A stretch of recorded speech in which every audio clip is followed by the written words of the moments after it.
Hello, I'm very excited for this video. I'm wearing a themed outfit. Should be clear if you've seen the title and know what I'm talking about, but I'm very excited about it. I'm coordinated, I planned this, I'm happy. So a couple of weeks ago I did the musical theatre book tag created by Maddie from Book Browsing Blog, and I had so much fun doing that tag. I really loved it. So I thought for Halloween it'd be really fun to create my own sort of version of it, but themed around Beetlejuice, more specifically Beetlejuice the musical. And what Maddie did in her musical theatre book tag was she created prompts around songs from musical theatre. And for this tag I've created prompts around the songs from Beetlejuice the musical, which I've been listening to obsessively since about the middle of August. So I hope this gets you in the spooky spirit, and I'm so excited to share this tag with you. It's the first one I've ever made on BookTube, so low-key it'll be really embarrassing if no one that I tag does it, but you know what, I'm still gonna have fun. So Beetlejuice, sweet. Am I gonna get copyright for this? I'm not monetized anyway, so it's fine? Question mark?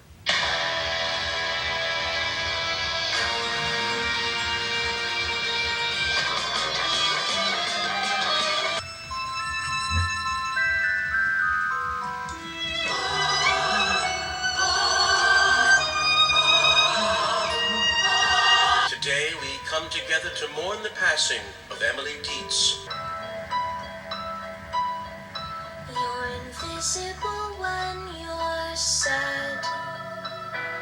Clocks ticking, phones still ring. First prompt is invisible, so talk about a book that made you feel seen. And my pick for this was The Disreputable History of Frankie Landau Banks, which I've probably talked a lot about on this channel, but it's one of my favourite books ever, and I loved discovering this book so much when I was in my teens. It examines class and feminism all through the teenage coming of age lens, and I think it's wonderfully written, I think it's clever, I think it's really accessible, I think it distills a lot of really complex themes in what looks to be like a contemporary fun novel.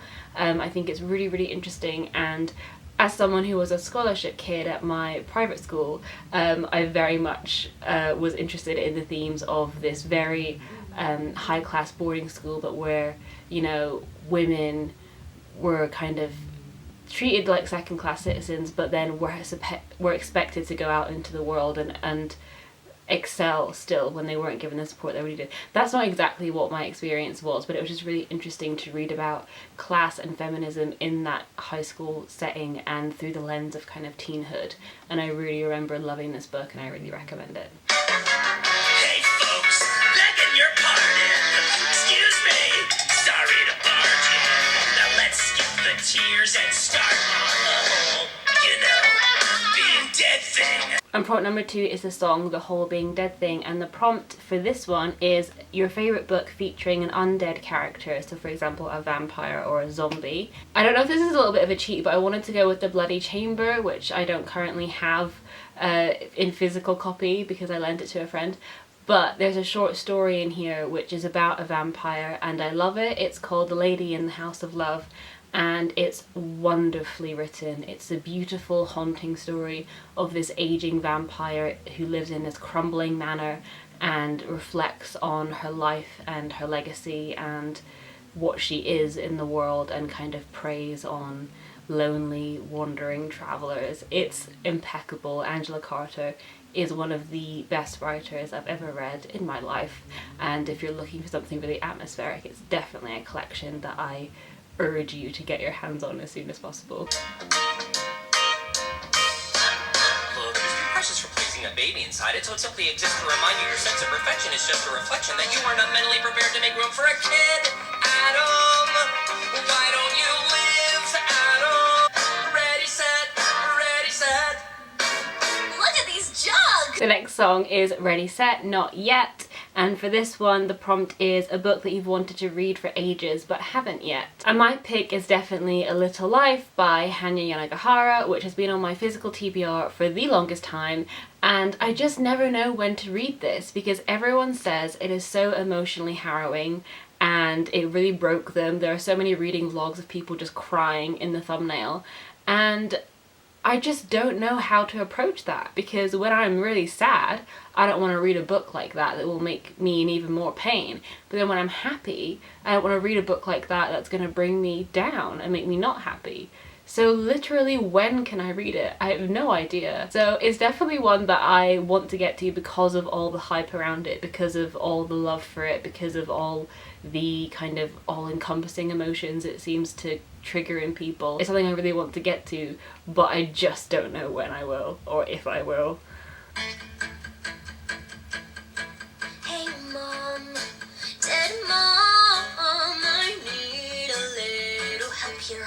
I'm probably talking to myself here. But dead mom, I gotta ask, are you really in the ground? 'Cause I feel you all around me. Are you here, dead mom, dead mom? The next song is Dead Mom, which is obviously a very iconic song from the musical, and my prompt for this was a favourite book featuring an orphan, and I had to go with a series of unfortunate events. I think because I just recently rewatched the film, which is impeccable, by the way. If you think that the Netflix adaptation of this series is the superior adaptation, get out of my life. That's just embarrassing. Why would you say that? The film is impeccable. This book series is fantastic. I absolutely love this world and the characters, and the aesthetic of the film is incredible. I know this is a booktube channel and we're talking about books, but like 1 second, because I'm also a film graduate, so let's just take a moment to talk about the film. Every frame of that film is incredible. And do you know who shot that film? Emmanuel Lubezki. Do you know what else he shot? The Revenant. He is an Oscar winner, so that's why that film looks amazing.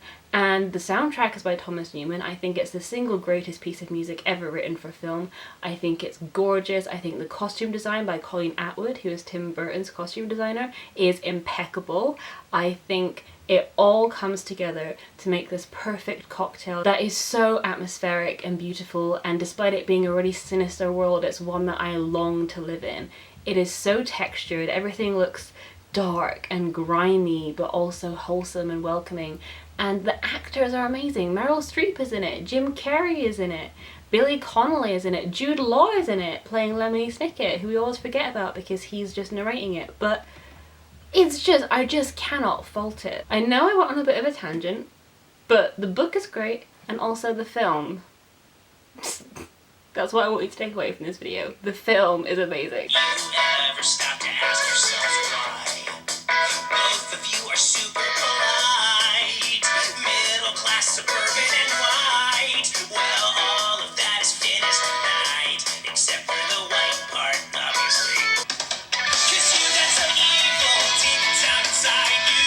Put all the farmers markets behind you. You gotta work, gotta hunt till it hurts through the night. And give those guys the fright of their lives. The next song is The Fright of Their Lives, and for this prompt I went with the scariest book you have ever read. And I'm gonna go with Gone Girl, which is not a classic pick. I imagine there'll be a lot of Stephen King fans out there that are shooketh, because he's obviously like the king of horror. But paranormal stuff doesn't seem to get me, and kind of spooky ghost stories don't really seem to get me. But stories like this, of what real people can do and what real humans are capable of, what savagery real humans are capable of, that freaks me out. And so that's probably why this is the scariest book I've ever read. Also the film, impeccable. So yeah, that is my pick for this prompt. The universe is more than just space with no end. La la la la la. Just think of the universe as a female best friend, and you can be like, "Hey universe, what's happening, girl?" And she'll be like, "I'm nothing, just running the world." And you'll be like, "What?" And the universe will be like, "I know." And then go with your feels. I'm like a radio tuned to the stars. I found my frequency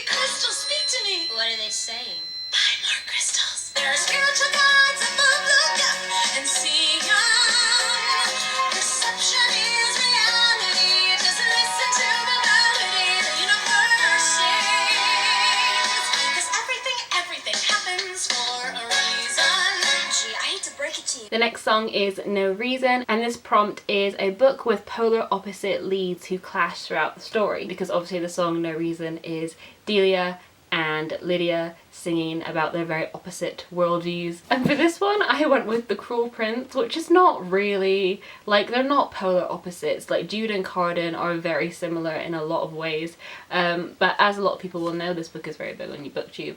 But Jude is a human in the fairy world, and Cardan is the prince of the elves, and he's a bit of a twat.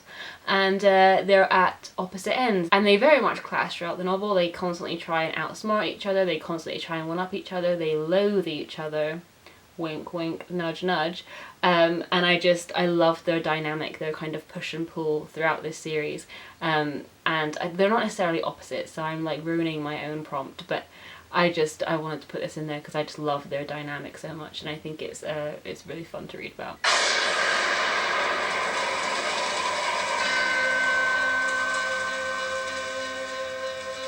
You're invisible when you're me. There's no one to see my truth. If they could look up, they'd see. Hey, somebody's on the roof. I've mostly avoided putting in reprise versions because that's pointless, but I wanted to put another prompt in for Invisible on the Roof, and that is a side character that deserves their own book. And for this prompt I went with The Princess Diaries by Meg Cabot, because as irritating as she can be, I honestly want to know where Lily Moscovitz ends up. Does she change the world? Does she get arrested, end up in prison? Like, what is her journey? Because throughout the series, Lily has her podcast, she's very strong-willed, she is a little bit problematic in a lot of ways, causes a lot of problems for Mia, but she's just a very interesting character, very sassy, and she did make a bit of an appearance in Royal Wedding, which is the book set like 8 years after this series ends, but it just wasn't enough Lily for me. So I would love to see a full book on where Lily ends up and what she's up to, and how her life pans out. You could use a buddy. Don't you want a pal? Yes, I do. Yes, I do. Girl, the way I see it, your daddy should be leaving and you should stick around and kill him. What? Nothing. So Lydia, don't end yourself. Defend yourself. Daddy is the one you should maim. Together we'll exterminate. Assassinate! No! The finer points can wait, but first you gotta say my name. Go ahead and jump, but that won't stop him. Here you got a solid plan B option. I can bring your daddy so much pain. All you gotta do is say my name. Girl, just say it 3 times in a row, and you won't believe how far I'll go. I'm on the bench, but coach, just put me in the game. All you gotta do is say my name. I don't know your name. Well, I can't say it. How about a game of charades? Yes, let's play it. I got a little too into that one. There have been so many times where I've been alone in my room singing both parts of Say My Name and getting horrendously out of breath because I cannot sing to save my life. So that's a fun mental image for you there. So the next song is Say My Name, and the prompt for this is a favourite book featuring a character's name in the title. And I'm a basic bitch, so I'm going to go with The 7 Husbands of Evelyn Hugo, because I read this book earlier this year and I loved it. I really did, and I recommended it to my friend Rowan, and she read it and she loved it, and that makes me so happy. There is no better feeling when someone enjoys a book that you recommend. I love it. I don't need to explain too much about this book because everyone and their grandma has read it, but it is about Evelyn, who is a kind of Marilyn Monroe, Bette Davis figure in Hollywood, a very iconic actress, and she basically just tells her life story in this book, and it's very compelling, very interesting, really well written, and I recommend it. As my guru Otho always says,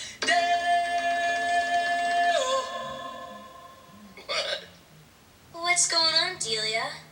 Are you all right? I'm so sorry. I don't know what just happened. I meant to say,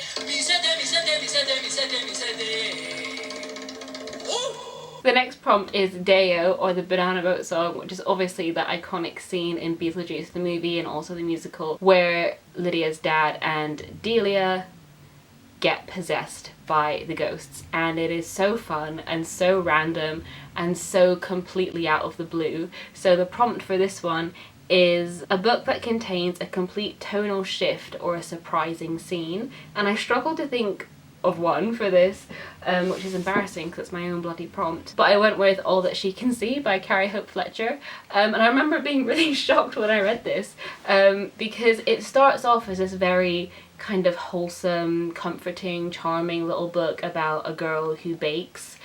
She has her own little bakery and she can see people's feelings, and then she bakes cakes to kind of, you know, soothe them and help them with whatever they're feeling, whatever they're going through. And, you know, it's quite wholesome. It gave me like Princess and the Frog vibes.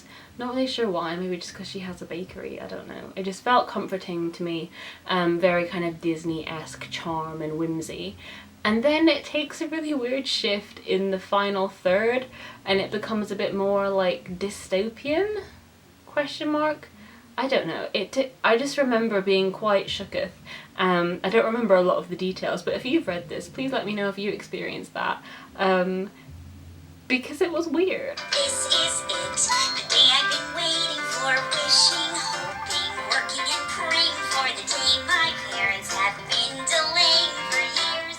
Oh, I'm gonna sell some cookies. The next song is Girl Scout, and the prompt for this is a book that is a childhood favorite, and I just made a whole video which was a tour of my childhood bookshelf, so if you want to watch that you will know about every single book from my childhood in too much detail. That's a very long video, but for this prompt I'm only going to go with Magic, because this is a series that was a big part of my childhood. I read the 6 books, I think there are 7 in total, but I read 6 books. They're all big and very chunky, and I remember falling completely in love with this world, and it definitely filled the void in between waiting for Harry Potter books to come out. But I loved it so much in its own right too. I think it's a wonderful story and I wish more people had read it, so. Do you hear that sound? That beautiful sound. That is the sound of clean white shorts turning brown. So the next song is That Beautiful Sound, which obviously in the context of the musical won't make sense with the prompt that I've gone with, but I struggled. So the prompt is a book featuring a musician or a band, and for this one I went with Kill the Boy Band by Goldie Modofsky, which I bloody loved so much. It's just a wonderful examination of boy band fangirl culture. It's so fun, it's really campy, it's really satirical, sarcastic, it's silly, I love it. I actually reached out to Goldie Modofsky because I wanted to adapt one scene from this book for my graduation film at university, and unfortunately she said that her agent said no, but she was so lovely and said that what I said about the book made her feel so happy and warm, and that she wishes that I could have adapted it.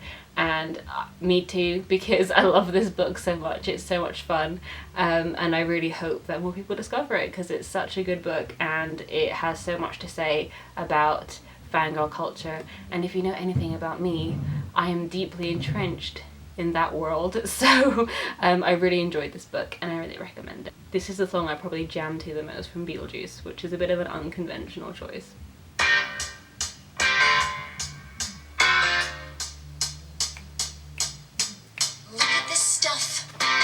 Depressing. I don't like this stuff, Barbara. This is our stuff. A shrine to the feelings we've been repressing. Well, then maybe we should go. Unfinished projects, meaningless objects, plans I abandoned or quit. It's the stuff of our lives, and all of it's shit. What? Barbara? We can be fighters with fire inside us. We're more than detritus. We're finally alive. Barbara will marry. She is dead and buried. Since we belong, well. And now Barbara, the doormat, she's done everything I knew before that. Time to let go.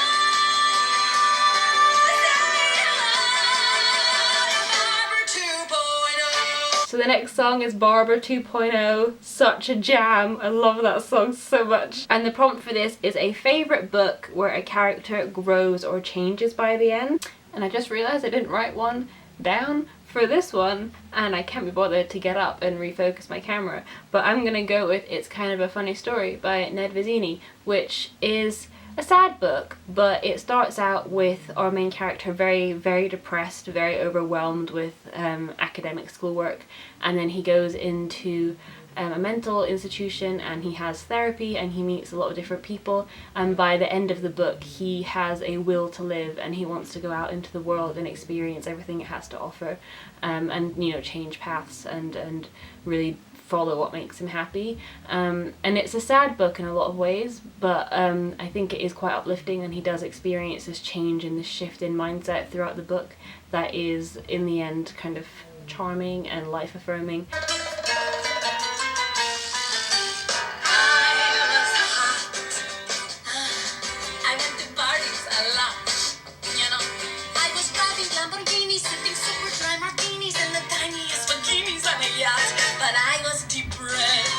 Mood. Everyone here is alone.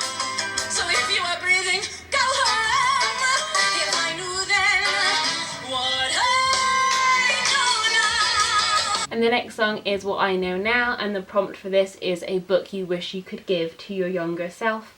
And for this I went with The Upside of Unrequited by Becky Albertalli. So this starts out with Molly, who knows all about unrequited love because she's had She has had so many crushes throughout her life, all of them unrequited, has never been in a relationship, and she feels really inadequate about this. I mean, I read this fairly recent-ish, probably at the tail end of my teen years, but if I could have given this to like 15-year-old me who was at a girls' school and very sad that her life didn't look like a coming-of-age movie or YA novel because I was just very stressed with schoolwork. If I could have given this to her and been like, it's fine, you'll be fine, that's what I'd do, I think.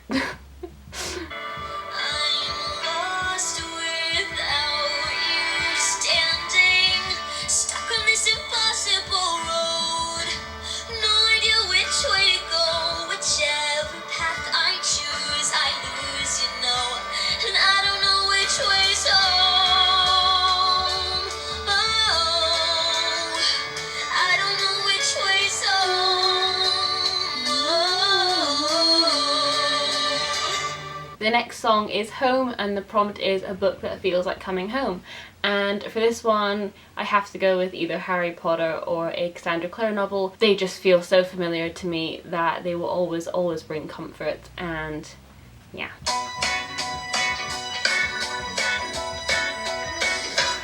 Way back when I was just 10, simple and sweet.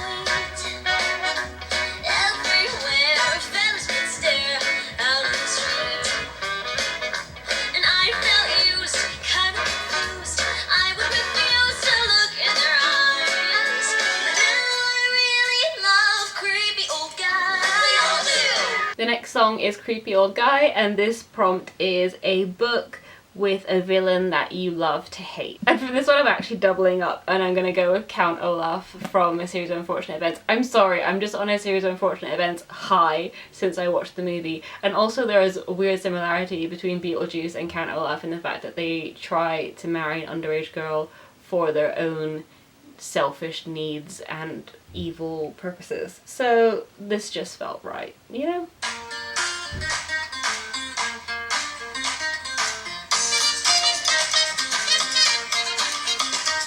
Shake, shake, shake, Sonora, shake your body line. Shake, shake, shake, Sonora, shake it all the time. So the last song is Jump in the Line, and the prompt for this one is a book that has a happy ending. And for this one I had to go with Red, White and Royal Blue, just because whenever someone mentions a happy book or a kind of uplifting book, this is immediately what my brain goes to, because this book is just so much fun. It's so light, it's so fluffy, and reading this brought me so much joy. So yeah, if you're looking for a happy, enjoyable, fun book that you can just race through and forget the world for a while, this is definitely one I would recommend. If you couldn't tell by my embarrassing lip syncing, I had so much fun making this tag, and now comes the scary part where I tag people and then get really embarrassed if they don't end up doing it. You know what, it's fine. You know, there's no pressure. You don't have to do it. Everyone is busy, everyone has their own lives. You don't have to do the tag, but I'm just gonna tag people anyway. It's fine. So I want to tag Shar from Thoroughly Enjoy Books because I love her channel, I love her content, and she's just a really nice girl. Really love her channel. I want to tag Maddie from Book Browsing Blog simply because it was her musical theatre tag that inspired me to do this, so if she wanted to do this, that would be really cool. No pressure if not. I feel so awkward doing this.